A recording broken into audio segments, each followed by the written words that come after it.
उसका लगता था कि मुझे गमले संभालने हैं, मतलब मेरे गमले ही G20 को सफल करेंगे। अगर मेरा गमला हिल गया तो G20 गया।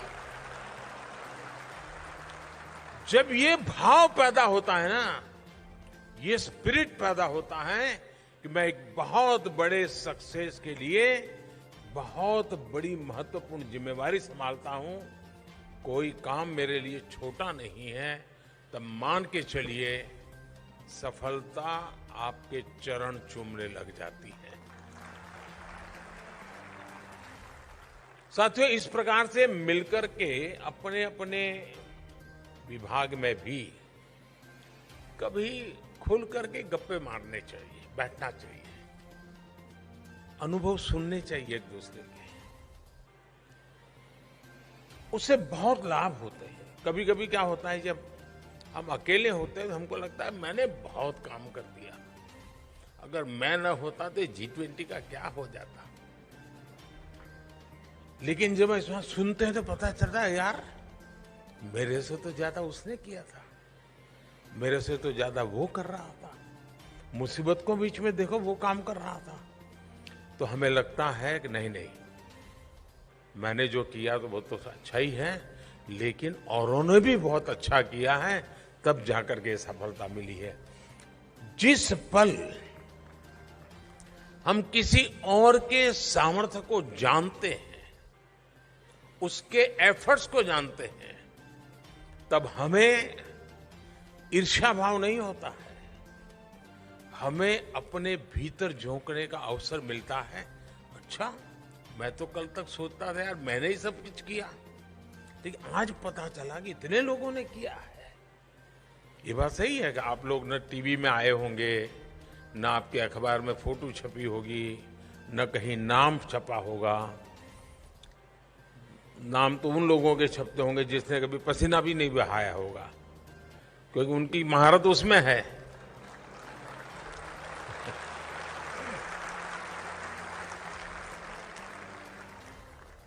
और हम सब तो मजदूर हैं, और आज कार्यक्रम भी तो मजदूर एकता जिंदाबाद का है। मैं थोड़ा बड़ा मजदूर हूं, आप छोटे मजदूर हैं, लेकिन हम सब मजदूर हैं। आपने भी देखा होगा कि आपको इस मेहनत का आनंद आया होगा। यानी उस दिन रात को भी अगर आपको किसी ने बुला करके कुछ कहा होता 10 तारीख को, 11 तारीख को, तो आपको नहीं लगता यार पूरा हो गया, क्यों मुझे परेशान कर रहा है।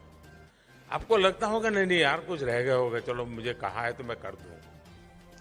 यानी ये जो स्पिरिट है ना, यही हमारी सबसे बड़ी ताकत है। साथियों, आपको पता होगा पहले भी आपने काम किया है, आप में से बहुत लोग होंगे जो सरकार में 25 साल, 20 साल, 15 साल से काम करते होंगे। तब आप अपने टेबल से जुड़े हुए होंगे, अपनी फाइलों से जुड़े होंगे। हो सकता है अगल बगल के साथियों से फाइल देते समय नमस्ते करते होंगे, हो सकता है कभी लंच टाइम, टी टाइम पर कभी चाय पी लेते होंगे, कभी बच्चों की पढ़ाई की चर्चा कर लेते होंगे। लेकिन रूटीन ऑफिस के काम में हमें अपने साथियों के सामर्थ्य का कभी पता नहीं चलता है। 20 साल साथ रहने के बाद भी पता नहीं चलता है कि उसके अंदर और क्या सामर्थ्य है, क्योंकि हम एक प्रोटोटाइप काम से ही जुड़े रहते हैं। जब इस प्रकार के अवसर में हम काम करते हैं तो हर पल नया सोचना होता है, नई जिम्मेवारी बन जाती है, नई चुनौती आ जाती है, कोई समाधान करना। और तब किसी साथी को देखते हैं तो लगता है अरे इसमें तो बहुत बढ़िया क्वालिटी है जी। यानी ये किसी भी गवर्नेंस के सक्सेस के लिए फील्ड में इस प्रकार से कंधे से कंधा मिला करके काम करना, वो साइलोस को भी खत्म करता है, वर्टिकल साइलोस और हॉरिजॉन्टल साइलोस सबको खत्म करता है, और एक टीम अपने आप पैदा हो जाती है। आपने इतने सालों से काम किया होगा, लेकिन यहां G20 के समय रात रात जगे होंगे, बैठे होंगे, कहीं फुटपाथ के आसपास कहीं जाकर के चाय ढूंढी होगी, उसमें से जो नए साथी मिले होंगे वो शायद 20 साल की 15 साल की नौकरी में नहीं मिले होंगे। ऐसे नए सामर्थ्यवान साथी आपको इस कार्यक्रम में जरूर मिले होंगे।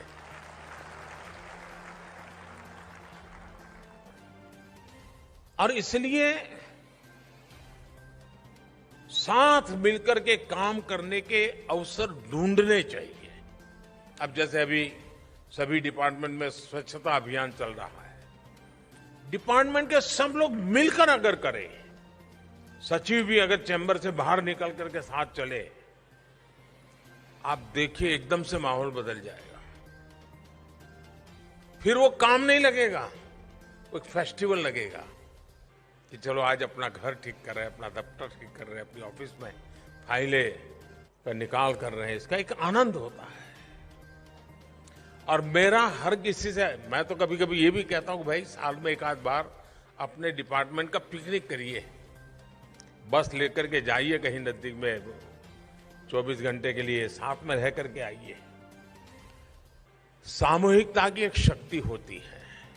जब अकेले होते हैं कितना ही करें, कभी कभी यार मैं ही करूंगा क्या मेरे ही सब लिखा हुआ है क्या, तनख्वाह तो सब लेते हैं, काम मुझे ही करना पड़ता है। ऐसा अकेले होते हैं तो मन में विचार आता है, लेकिन जब सबके साथ होते हैं तो पता चलता है जी नहीं, मेरे जैसे बहुत लोग हैं जिसके कारण सफलताएं मिलती हैं, जिनके कारण व्यवस्थाएं चलती है।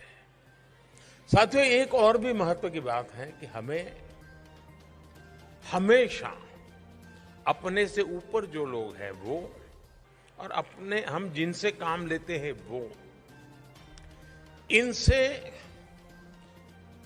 हायरार्की और प्रोटोकॉल की दुनिया से कभी बाहर निकल करके देखना चाहिए। हमें कल्पना तक नहीं होती है कि उन लोगों में ऐसा कैसा सामर्थ्य होता है। और जब आप अपने साथियों की शक्ति को पहचानते हैं तो आपको एक अद्भुत परिणाम मिलता है। कभी आप अपने दफ्तर में एक बार एक काम कीजिए, छोटा सा मैं आपको एक गेम बताता हूं, वो करिए। मान लीजिए आपके यहां विभाग में 20 साथियों के साथ हम काम कर रहे हैं, तो उसमें एक डायरी रखिए एक दिन, और 20 को बारी बारी से कहिए, या तो एक बैलेट बॉक्स जैसा रखिए कि वो उन 20 लोगों का पूरा नाम, वो मूल कहाँ के रहने वाले हैं, यहां क्या काम देखते हैं, और उनके अंदर वो एक एक्स्ट्रा ऑर्डिनरी क्वालिटी क्या है, गुण क्या है। पूछना नहीं है उसको, आपने जो ऑब्जर्व किया है, और वो लिख करके उस बक्से में डालिए। और कभी आप 20 लोगों के वो कागज बाद में पढ़िए, आपको हैरानी हो जाएगी कि या तो आपको उसके गुणों का पता ही नहीं है, ज्यादा से ज्यादा आप कहेंगे उसके हैंडराइटिंग अच्छे हैं, ज्यादा से ज्यादा कहेंगे वो समय पे आता है, ज्यादा से ज्यादा कहते हैं वो पोलाइट है, लेकिन उसके भीतर वो कौन से गुण हैं उसकी तरफ आपकी नजर ही नहीं गई होगी। एक बार ट्राई कीजिए कि सचमुच में आपके अगल बगल में जो लोग हैं उनके अंदर एक्स्ट्रा ऑर्डिनरी गुण क्या है, जरा देखे तो सही। आपको एक अकल्प्य अनुभव होगा, कल्पना भार का अनुभव होगा। और मैं साथियों सालों से मेरा ह्यूमन रिसोर्स के ही पर काम करने का मेरा नौबत आई है। मुझे कभी मशीन से काम करने का नौबत नहीं आई है, मानव से आई है। तो मैं भली भांति इन बातों को समझ सकता हूं, लेकिन ये अवसर कैपेसिटी बिल्डिंग की दृष्टि से अत्यंत महत्वपूर्ण अवसर है। कोई एक घटना अगर सही ढंग से हो तो कैसा परिणाम मिलता है, और होने को हो, चलिए ऐसा होता रहता है, ये भी हो जाएगा, तो क्या हाल होता है। हमारे देश के सामने दो अनुभव है। एक, कुछ साल पहले हमारे देश में कॉमनवेल्थ गेम्स का कार्यक्रम हुआ था। किसी को भी कॉमनवेल्थ गेम्स की चर्चा करोगे तो दिल्ली या दिल्ली बाहर का व्यक्ति, उसके मन पे छवि क्या बनती है। आप में से जो सीनियर होंगे उनको वो घटना याद होगी।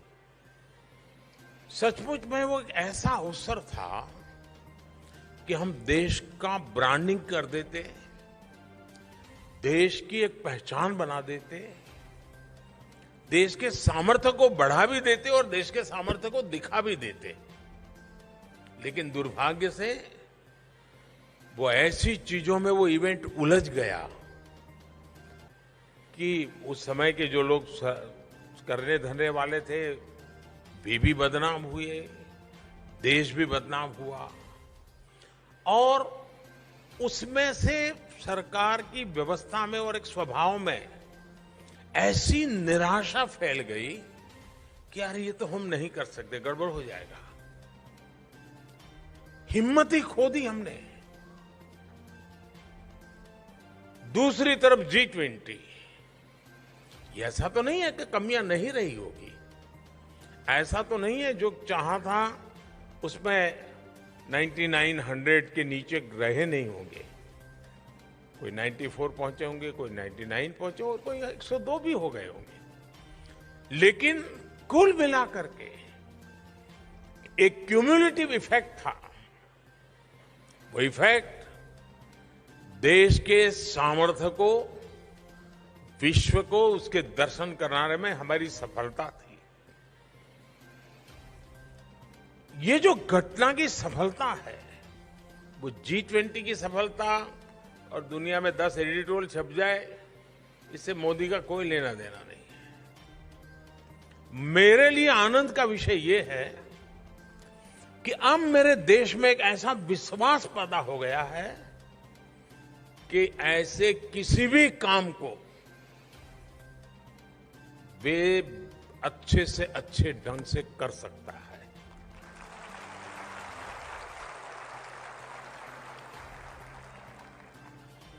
पहले कहीं पर भी कोई कैलेमिटी होती है, कोई मानवीय संबंधित विषयों पर काम करना हुआ है तो वेस्टर्न वर्ल्ड का ही नाम आता था कि भाई दुनिया में ये हुआ तो फलाना देश, ढिकना देश, इसने ये पहुंच गए, वो कर दिए। हम लोगों का तो कहीं चित्र में नाम ही नहीं था। बड़े बड़े देश, पश्चिम के देश, उन्हीं की चर्चा होती थी। लेकिन हमने देखा कि जब नेपाल में भूकंप आया और हमारे लोगों ने जिस प्रकार से काम किया,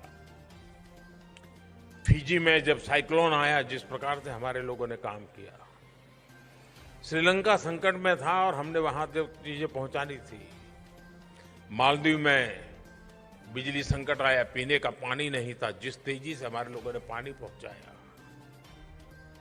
यमन के अंदर हमारे लोग संकट में थे, जिस प्रकार से हम लेकर के आए, तुर्की में भूकंप आया, भूकंप के बाद तुरंत हमारे लोग पहुंचे। इन सारी चीजों ने आज विश्व के अंदर विश्वास पैदा किया है कि मानव हित के कामों में आज भारत एक सामर्थ्य के साथ खड़ा है। संकट की हर घड़ी में वो दुनिया में पहुंचता है। अभी जब जॉर्डन में भूकंप आया तो मैं तो व्यस्त था ये समिट के कारण, लेकिन उसके बावजूद भी मैंने पहला सुबह अफसरों को फोन किया था कि देखिए आज हम जॉर्डन कैसे पहुंच सकते हैं, और सब रेडी करके हमारे जहाज, हमारा क्या क्या इक्विपमेंट लेके जाना है, कौन जाएगा, सब रेडी थे। एक तरफ G20 चल रहा था और दूसरी तरफ जॉर्डन मदद के लिए पहुंचने के लिए तैयारियां चल रही थी। ये सामर्थ्य है हमारा। ये ठीक है, जॉर्डन ने कहा कि हमारी जिस प्रकार की टोपोग्राफी है, हमें उस प्रकार की मदद की आवश्यकता नहीं रहेगी। उनको जरूरत नहीं तो हमें जाना नहीं पड़ा और उन्होंने अपनी स्थितियों को संभाल भी लिया। मेरा कहने का तात्पर्य यह है कि जहां हम कभी दिखते नहीं थे, हमारा नाम तक नहीं होता था, इतने कम समय में हमने वो स्थिति प्राप्त की है। हमें एक ग्लोबल एक्सपोजर बहुत जरूरी है। अब साथियों, हम यहां सब लोग बैठे हैं, सारी मंत्री परिषद है, यहां सब सचिव है और एक कार्यक्रम की रचना ऐसी है कि आप सब आगे हैं, वो सब पीछे हैं। नॉर्मली उल्टा होता है और मुझे इसी में आनंद आता है।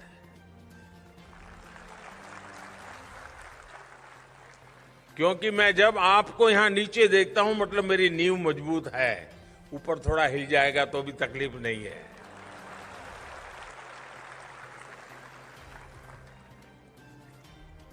और इसलिए साथियों, अब हमारे हर काम की सोच वैश्विक संदर्भ में हम सामर्थ्य के साथ ही काम करेंगे।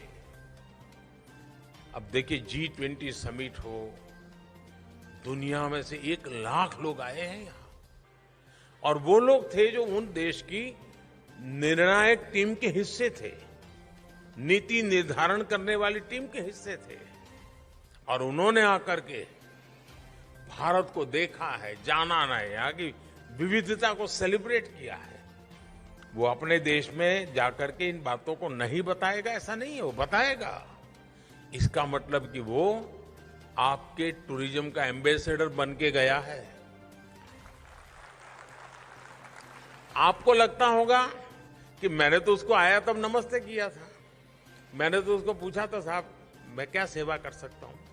मैंने तो उसको पूछा था, अच्छा आपको चाय चाहिए। आपने इतना काम नहीं किया है। आपने उसको नमस्ते करके, आपने उसको चाय का पूछ करके, आपने उसकी किसी जरूरत को पूरी करके, आपने उसके भीतर हिंदुस्तान के एम्बेसडर बनने का बीज बो दिया है। आपने इतनी बड़ी सेवा की है। वो भारत का एम्बेसडर बनेगा, जहां भी जाएगा कहेगा, अरे भाई हिंदुस्तान तो देखने जैसा है, वहां तो ऐसा ऐसा है, वहां तो ऐसी चीजें होती है, टेक्नोलॉजी में तो हिंदुस्तान ऐसा आगे है। वो जरूर कहेगा। मेरा कहने का तात्पर्य है कि अब मौका है हमारे लिए, टूरिज्म को हम एक बहुत बड़े नई ऊंचाई पर ले जा सकते हैं।